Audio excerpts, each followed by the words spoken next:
But up first tonight, who has the keys to your house? It may be more than just your family and friends. Here's Sean O'Shea with a warning in a Global News investigation. They can be the key to protecting your home and family, but there's a problem with some of the people changing your locks. Unfortunately, it's consumer beware in the locksmith industry right now. The issue, deceptive advertising and unqualified technicians. We didn't realize how big the problem was until recently. Well, the only way I can describe it is he ripped me off. Kathleen Blizzard found out firsthand. It was a panic situation. I mean, I've never done anything so stupid in my life. Blizzard went to the phone book and hired someone she thought was qualified, someone who charged her $600 for a new deadbolt lock.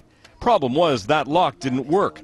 She had to hire a second company to have it replaced. Most consumers getting stung are finding their locksmith over the internet. Bogus local companies using fake addresses where the calls typically go to places like New York or Florida. Security company owner Paul Seidman analyzed some of those ads. Scam, scam, scam, scam, scam. He found dozens of companies using fake addresses. If you have a legitimate concern or a legitimate complaint, you're going to have a real hard problem tracking them down. We had one of our staff call up the local numbers, and in less than an hour, a man calling himself Tom showed up at the house. I don't want to just commit to it. Right. I want to see the kind of door so I can tell you if we can go lower than that or what. At first, he told her several well-known lock brands weren't worth the money, but he wasn't upfront about pricing the job. Later, we called Dependable Locks, the company that originally did Kathleen Blizzard's job.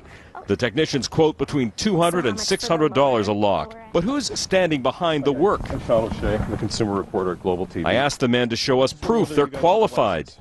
You guys have a license or qualifications, bonding, insurance, We have everything. Talk to the company. Yeah. But by the time we called, Dependable's number was out of service. And as for Tom, What qualifications do you have to be able to do this? Learned it. Tom has no license, bonding, or insurance. But surely he can tell us who hired him. I work for nobody. I received a call from a friend of mine that works in a company, offered me a job, came and did the job as a representative of the company. What company, though? Remarkably, Tom isn't breaking any laws because a locksmith license isn't even required in Ontario. And as for Dependable Lock, Kathleen Blizzard hired a lawyer to help her get a $150 refund on her work. The money was sent from the Bronx, New York. Now, the locksmith industry says many of these technicians jack up prices 4 or 5 times above normal or worse. The technician could have a criminal record. He could be keeping a key in order to come back later to clean you out. Later on Consumer SOS, some tips on how to prevent getting ripped off.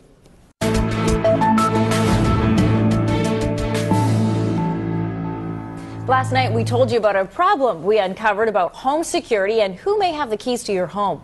Tonight in Consumer SOS, Sean O'Shea looks at the locksmith industry and how its lack of regulations could put you at risk. On the phone, you gave me quite There's some of the people who change the locks on your door. Technicians hired from ads through the electronic version of the Yellow Pages.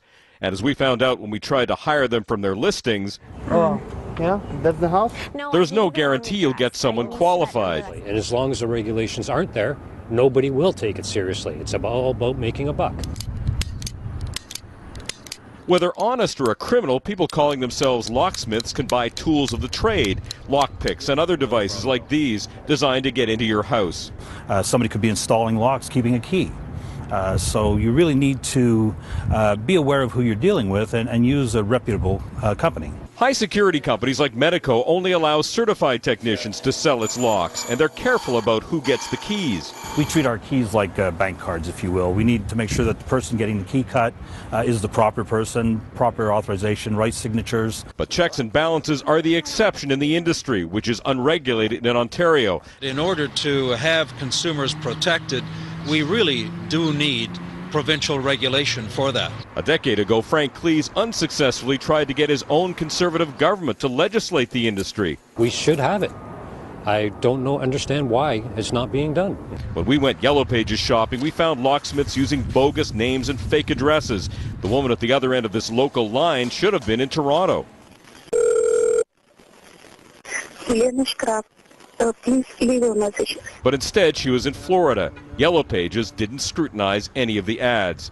In its defense, Yellow Pages told us, we want to provide consumers the best possible experience. The listings are in the process of being removed from our website. We will work with the appropriate authorities to examine any questionable business practices that may have been taking place if deemed necessary. A day after we started phoning locksmiths operating from phony addresses, we got a surprise.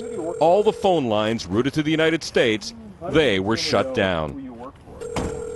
So who pulled the plug? It looks like the bogus locksmiths shut the phone lines themselves after we were calling, meaning that if you go searching online through Yellow Pages, you won't be able to reach some of the scammers. But we know that there are other companies out there still inflating prices, deceiving consumers, and not being available if something goes wrong. So a warning again tonight that if you are in need of a locksmith, get a referral to a reputable company. If you don't know of one, do some research. Maybe even ask the police department where you live. Don't make the mistake of hiring somebody who could not only cost you more money up front, but possibly come back to rob you after the job is done.